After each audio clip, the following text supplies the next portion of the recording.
Alexander the Great by Arrian. Translated by Aubrey de Selencourt.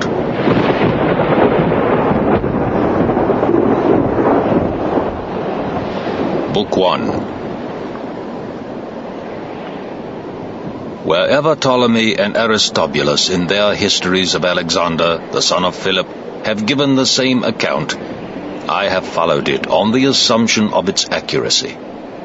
Where their facts differ, I have chosen what I feel to be the more probable and interesting.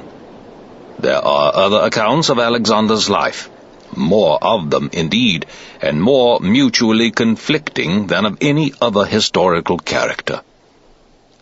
It seems to me, however, that Ptolemy and Aristobulus are the most trustworthy writers on this subject, because the latter shared Alexander's campaigns, and the former, Ptolemy, in addition to this advantage, was himself a king, and it is more disgraceful for a king to tell lies than for anyone else. Moreover, Alexander was dead when these men wrote, so there was no sort of pressure upon either of them, and they could not profit from falsification of the facts. Certain statements by other writers upon Alexander may be taken to represent popular tradition. Some of these, which are interesting in themselves, and may well be true, I have included in my work.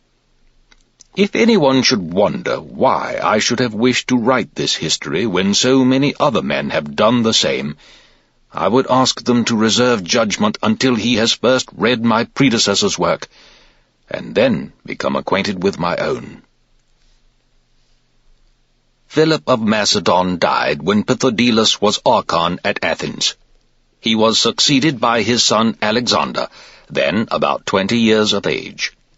The story goes that Alexander, upon his succession to the throne, went into the Peloponnese, where he assembled all the Greeks in that part of the country, and asked them for the command of the campaign against Persia, which they had previously granted to Philip. The only people to refuse his request were the Spartans, who declared that the tradition of their country forbade them to serve under a foreign commander. It was their prerogative to lead others. At Athens, too, there was a certain amount of trouble, but resistance collapsed the moment Alexander approached, and he was granted even greater honors than his father Philip before him. This settled, he returned to Macedonia and prepared for his Asian campaign. The following spring he marched towards Thrace, having learned that the Triballi and Illyrians were up to mischief. The territories of these two peoples bordered upon Macedonia, and since his expedition would take him so far from home, he did not think it wise to leave them in his rear unless they were first thoroughly crushed. Starting from Amphipolis, he entered the territory of what are known as the Free Thracians, leaving Philippi and Mount Orbelus on his left. Then, crossing the Nestus, he reached Mount Hymus, according to all accounts, in 10 days.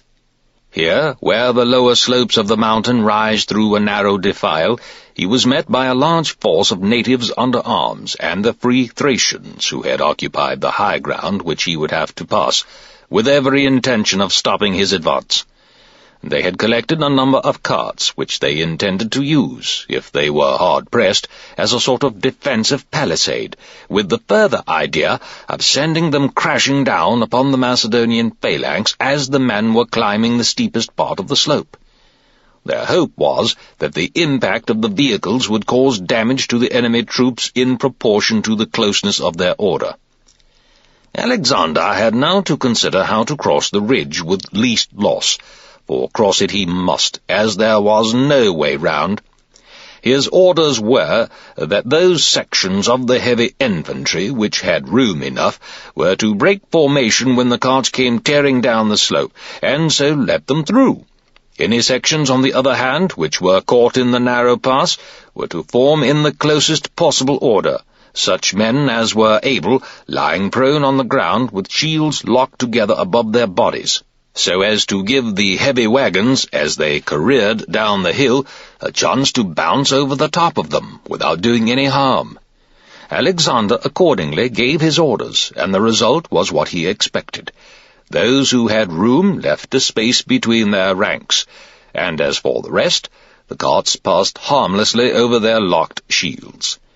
There were no casualties. The wagons had been the most serious cause of apprehension, so when they proved ineffectual, the Macedonian troops plucked up their courage, raised a cheer, and charged. Alexander brought his archers across from the right wing to a more convenient position in front of the main body of his troops, and instructed them to meet with a volley any attack the Thracians might make. He himself took charge of his personal guard, and the other guards' regiments together with the Arrianes, and moved across to the left. Then the archers checked the Thracian attacks, and the infantry battalions, moving up to close quarters, had no difficulty in dislodging the inadequately armed and equipped enemy. Indeed, even before the troops under Alexander on the left wing came into contact with them, they flung down their arms and fled down the mountainside.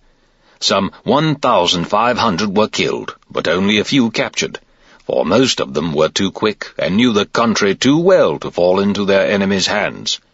The women, however, who had followed the fighting men, were all taken, together with the children and all the gear and stores. The booty was sent back to the coastal towns with orders to Lysanias and Philotas to dispose of it, and Alexander crossed the ridge. He then proceeded across the Hymus range to the Trebalians, and arrived at the river Lyginus 3 days' march on this route from the Danube. His movements had been known for some time to Sirmus, the king of the Trebalians, who